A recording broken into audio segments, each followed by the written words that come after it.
Perdre la vision spirituelle, c'est perdre le caractère miraculeux de la vie spirituelle, ce qui conduit à l'état de Laodicée.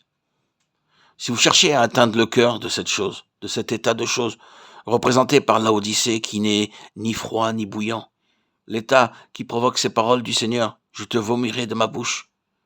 Si vous cherchez à arriver au cœur même et dire, pourquoi est-ce que cela arrive-t-il? Qu'est-ce qu'il y a derrière cela? Alors une chose seulement l'explique. C'est simplement que la vie spirituelle a perdu son caractère miraculeux. Elle a chuté jusqu'à un niveau terrestre. C'est une vie religieuse, mais qui est sortie de sa position céleste. Nous avons aussi l'allusion correspondant au vainqueur de Laodicée. Celui qui vaincra, je le ferai asseoir avec moi sur mon trône, exprimant la pensée du Seigneur en opposition à cette condition. Vous avez subi une grande chute jusqu'à la terre, vous avez perdu votre caractère céleste. Cependant, au milieu de ces conditions, il existe encore, pour les vainqueurs, une place en haut. Perdre la vision spirituelle, c'est perdre le caractère miraculeux de la vie spirituelle. Quand ce caractère disparaît, vous pouvez être aussi religieux que vous voulez. Le Seigneur n'a qu'une parole à vous dire. Achète un collier, c'est ton besoin.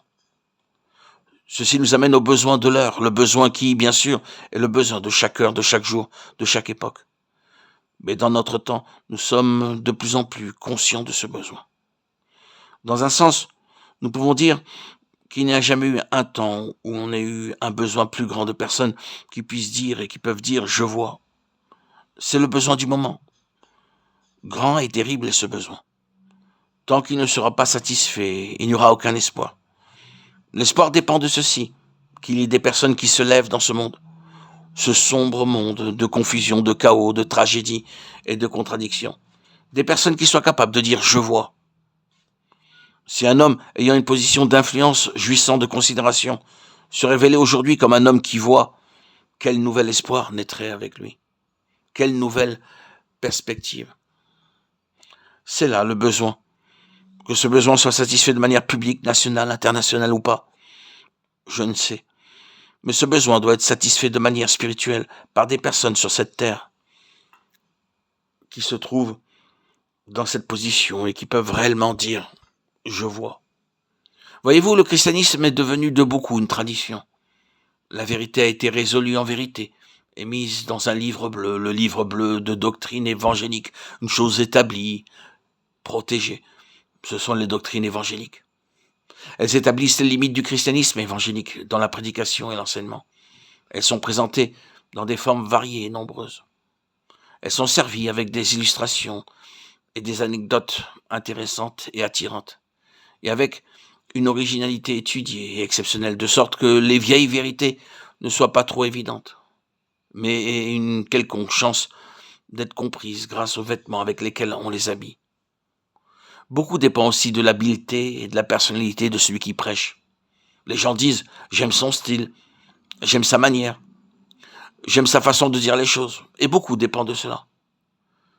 Mais quand on a retiré tout ce qui les accompagne, qu'on les a déshabillés de tous ces ornements, les histoires, les anecdotes, les illustrations, la personnalité et le talent du prédicateur, quand tout cela a disparu, nous avons simplement les mêmes vieilles choses.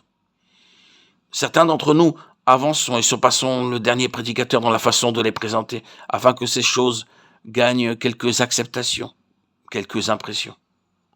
Je ne pense pas que ce soit une critique peu aimable, car c'est ce qui se passe, et que personne ne pense que je demande un changement ou un rejet des anciennes vérités. Mais ce à quoi je veux en venir est ceci.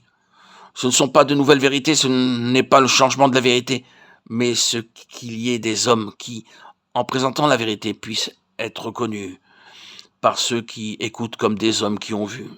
Et cela fait toute la différence.